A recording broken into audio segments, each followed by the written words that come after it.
오늘도 살아계시며 생명의 주인이 되시고 생사화복을 주관하시는 우리 아버지 하나님, 은혜와 사랑에 감사를 드립니다.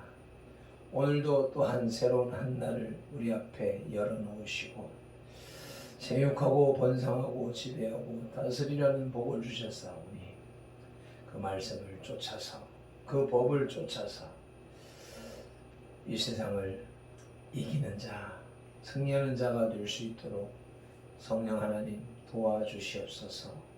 주님 앞에 예배로 하루를 먼저 시작하오니 이 예배에 시종을 주관하여 주시옵소서. 감사하며 예수님의 이름으로 기도드리옵나이다. 아멘. 오늘의 말씀 사도행전 4장 13절로 17절입니다. 찾으셨으면 함께 합동하겠습니다. 그들이 베드로와 요한이 담대하게 말함을 보고 그들을 본래 학문 없는 범인으로 알았다가 이상히 여기며 또 전에 예수와 함께 있던 줄도 알고 또 병 나은 사람이 그들과 함께 서 있는 것을 보고 비난하는 말이 없는지라 명하여 공회에서 나가라 하고 서로 의논하여 이르되 이 사람들을 어떻게 할까? 그들로 말미암아 유명한 표적 나타난 것이 예루살렘에 사는 모든 사람에게 알려졌으니 우리도 부인할 수 없는지라. 이것이 민간에 더 퍼지지 못하게 그들을 위협하여 이후에는 이 이름으로 아무에게도 말하지 말게 하자 하고. 아멘. 203장 찬송 올리겠습니다.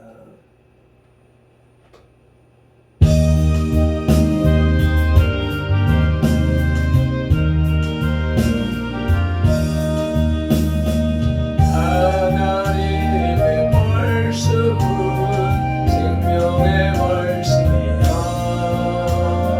광야 같은 세상에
본문 말씀은 사도들의 담대한 태도와 해박한 성경 지식, 신학적 지식과 또 복음의 능력으로 완치된 사람의 증거로 인해 사도들을 정죄하지 못하고 위협만 하려는 유대 사내들인 공회의 첫 공식 판결을 다룬 내용입니다. 두 세계 사람들의 자산을 지오라마 비전하라. 양 세계, 믿음의 세계와 불신 세계의 사람들의 자산을 지오라마 비전하라는 제목으로 말씀을 상고할 때에, 먼저 두 세계 중에서 한 세계는 불의의 세계이며 불신 세계에 속한 자들이고, 또 그들의 자산을 살펴보는 것입니다. 첫째로 유한한 물질적 부라고 하는 것입니다. 믿지 않는 사람들이 가지고 있는 부는 유한한 것이다. 물질적인 것일 뿐이다. 13절을 다시 한번 합독하시겠습니다. 그들이 베드로와 요한이 담대하게 말함을 보고 그들의 본래 학문 없는 범인으로 알았다가 이상히 여기며 또 전에 예수와 함께 있던 줄도 알고. 고린도전서 1장 28절에서는 하나님께서 세상에 천한 것들과 멸시받는 것들과 없는 것들을 택하사 있는 것들을 폐하려 하시는 분이라고 말씀하고 계십니다. 본문 13절에서 사내들인 공회원들은 세상의 천한 계층의 사람들이 갑자기 깊고 오묘한 신약 지식을 얻은 사건에 대해서 이상히 여겼다고 말씀하고 있습니다. 그들은 마땅히 종교 지도자로서 사도들이 전하는 복음을 객관적으로 조사하고 수렴했어야 옳았을 것입니다. 그러나 유대 민족 사회에서 선택받은 소수의 귀족 의식으로 냉소적인 시각만을 가지고 사도들을 대했던 것입니다. 이는 그들이 13절에서 사도들을 학문 없는 범인이라고 부른 것을 보면 그들이 얼마나 오만스러운 계급의식을 가지고 있었는지 알 수 있습니다. 즉 사회적으로나 학문적으로나 무지한 계층이라는 뜻이기 때문인 것이지요. 이와 같이 사내들인 회원들은 하나님과 그 진리보다도 현세의 물질적 부와 행복을 더 소중한 삶의 자산으로 의지했음을 엿볼 수 있습니다. 누가복음 16장 14절을 한번 찾아보시겠습니다. 누가복음 16장 14절 말씀. 바리새인들은 시작. 바리새인들은 돈을 좋아하는 자들이라. 이 모든 것을 듣고 비웃거늘. 바리새인들은 돈을 좋아했다고 말씀하고 있고, 마태복음 23장 16절에서는 화했을진저, 이러한 자들은 화가 있을 것이라고 말씀하고 있습니다. 오늘날에도 모든 불신앙인들은 물질주의적 가치관으로 모든 사건, 사물을 판단합니다. 하나님의 진리도 이웃의 영혼도 물질적인 시각으로 그 가치를 가늠합니다. 그리고 그 물질적 부요함을 얻기 위해서 천륜과 인륜을 외면할 때가 있습니다. 그러나 비록 물질주의적 부요함을 풍요하게 누릴지라도 그 삶의 자산에는 한계성이 있음을 유의해야 합니다. 그 물질적 부요함은 첫째로 영원하지 못합니다. 자비하신 하나님께서는 비록 불순종하는 죄인일지라도 물질적 부와 즐거움을 누릴 수 있도록 허용하셨습니다. 그것은 이 땅에서만 일시적으로 누릴 수 있는 임시적 분복인 것입니다. 마태복음 5장 45절에서 하나님이 그 해를 악인과 선인에게 비추시며 비를 의로운 자와 불의한 자에게 내려주심이라. 두 번째로는 불신자들의 물질적 풍요함 속에는 인격이 결여되어 있습니다. 사내들인 회원들은 물질적인 시각으로만 사도들을 보았기에 그들의 영혼 속에 각인되어 있는 그리스도의 형상은 볼 수가 없었습니다. 물질 만능주의자들은 이웃의 가치를 참되게 분별할 수 없습니다. 세 번째로 불신자들의 부요함은 진리가 없습니다. 그들은 물질적 부를 우상화했기에 사도들 배후에서 역사하시는 그리스도의 능력과 사랑을 발견할 수 없었습니다. 우리가 하나님의 사랑보다 현세의 부와 행복을 삶의 자산으로 여긴다면 그리스도의 구속의 은혜와는 단절될 각오를 해야 할 것입니다. 마태복음 6장 24절에 한 사람이 두 주인을 섬기지 못할 것이니 혹 이를 미워하고 저를 사랑하거나 혹 이를 중히 여기고 저를 경히 여김이라. 너희가 하나님과 재물을 겸하여 섬기지 못하느니라. 말씀을 통해서 하나님을 대응하는 우상, 하나님을 대항하는 우상, 하나님을 거역하는 반대편에 선 우상은 재물, 물질이라고 하는 것입니다. 만몬이라고 하는 것입니다. 그 불의한 자들의 자산, 두 번째로는 불의한 권세를 가지고 있습니다. 14절, 15절 말씀을 읽겠습니다. 또 병 나은 사람이 그들과 함께 서 있는 것을 보고 비난한 말이 없는지라. 명하여 공회에서 나가라 하고 서로 의논하여 이르되. 그들은 사도들에게서 정죄할 구실을 도무지 찾을 수가 없게 되자 명하여 공회에서 나가라 하고 명령했습니다. 판결했습니다. 그러나 이 명령은 석방의 명령이 아니라 휴정을 명한 것입니다. 5절에 관리들, 장로들, 서기관들은 정치 지도자들이고 또 그들과 6절에서 대제사장 안나스, 가야바, 요한, 알렉산더 및 대제사장의 문중은 종교 지도자들입니다. 이렇게 정치 지도자들, 종교 지도자들로 구성된 사내들인 법정은 어찌하든지 사도들을 비난하는 말을 만들어내어 복음 전도 활동에 덫을 만들고자 모의할 목적으로 공회의 권세를 악용한 것입니다. 이와 같이 불신 인생들은 하나님께서 허락하신 권세를 악용합니다. 이와 같이 불신 인생들은 하나님께서 허락하신 권세와 법을 진리와 화평을 위해서 사용하지 않습니다. 오직 자신들의 이해와 안녕을 위한 도구로 남용합니다. 17절을 합독하십니다. 이것이 민간에 더 퍼지지 못하게 그들을 위협하여 이후에는 이 이름으로 아무에게도 말하지 말게 하자 하고. 권세와 법을 자신들의 삶의 자산으로 여겨 남용하는 이들은 후에 하나님의 영원하고 공정하신 심판대 앞에서 주신 권한을 허비한 죄악을 변명할 길이 없을 것입니다.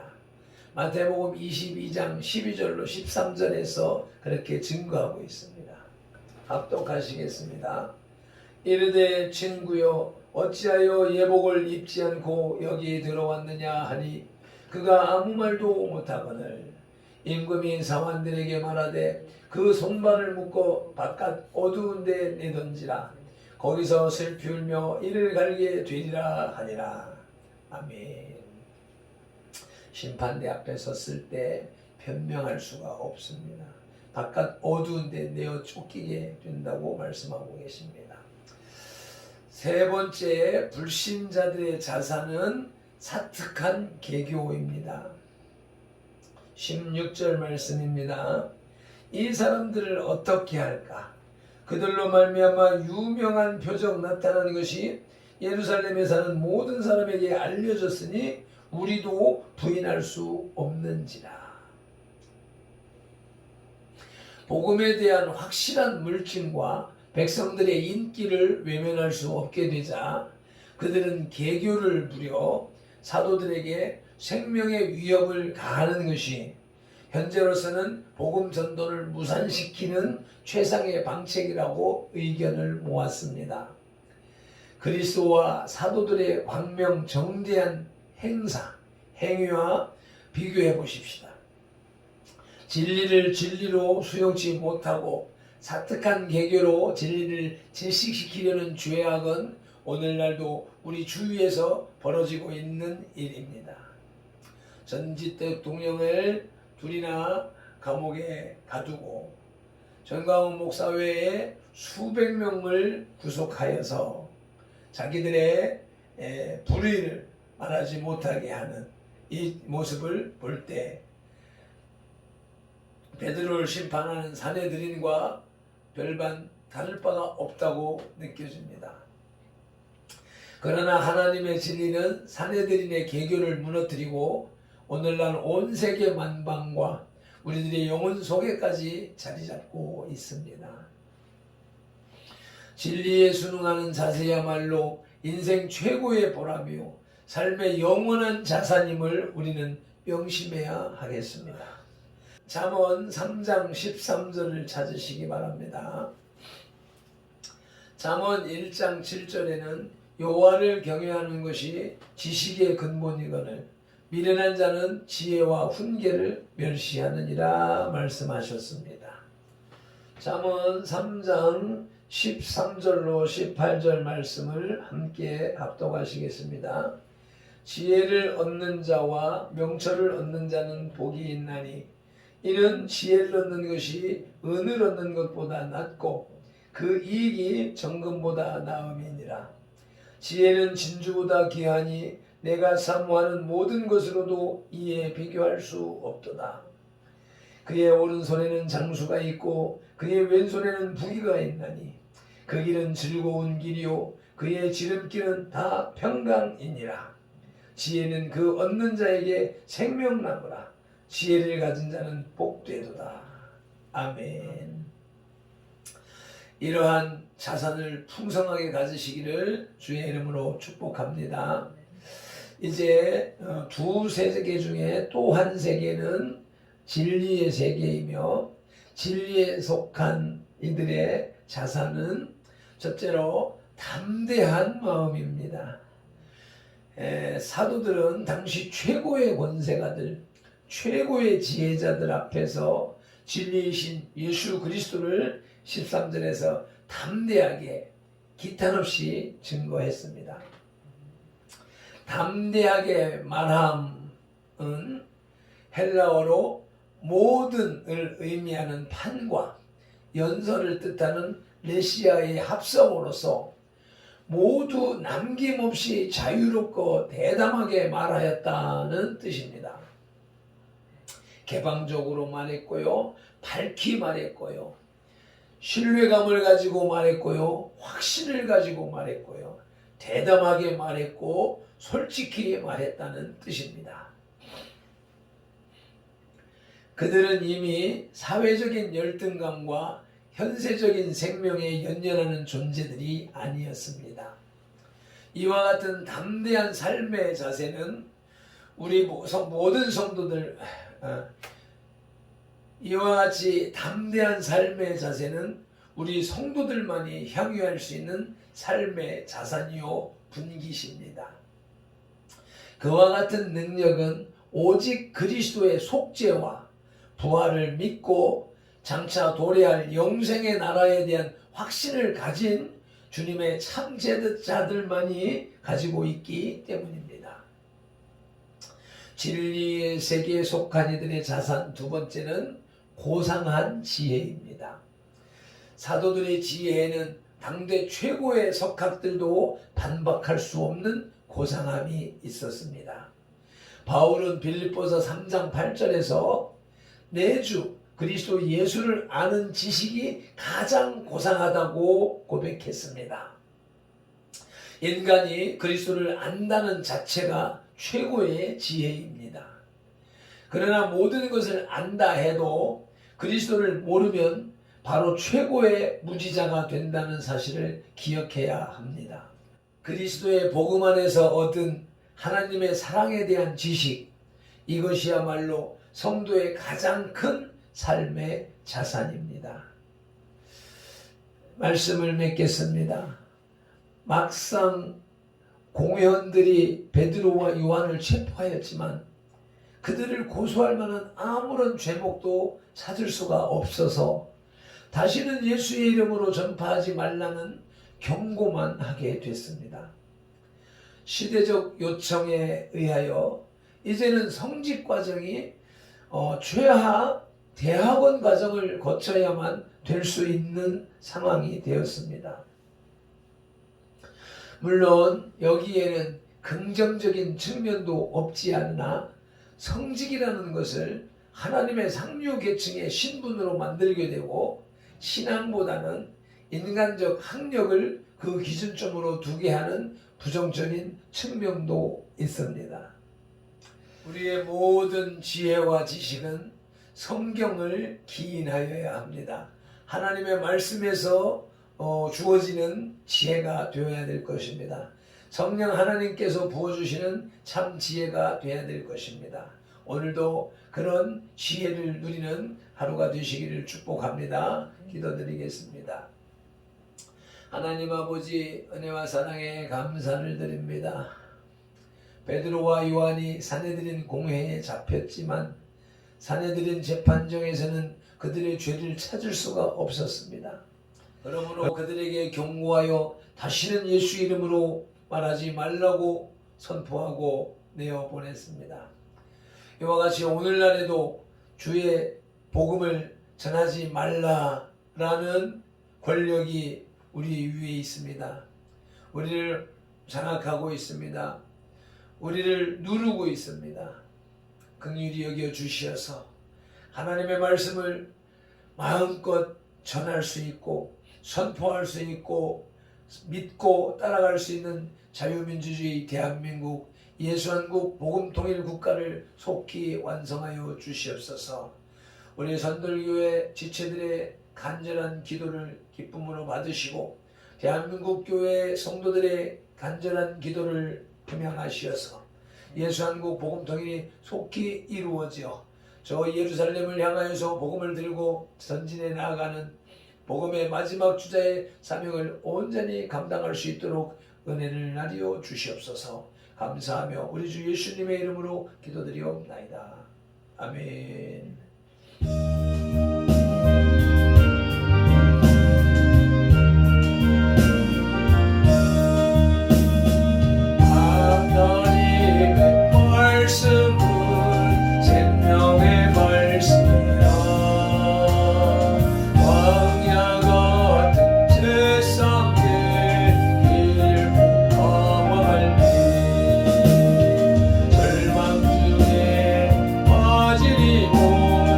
하나님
사랑으로 우리를 지키시오.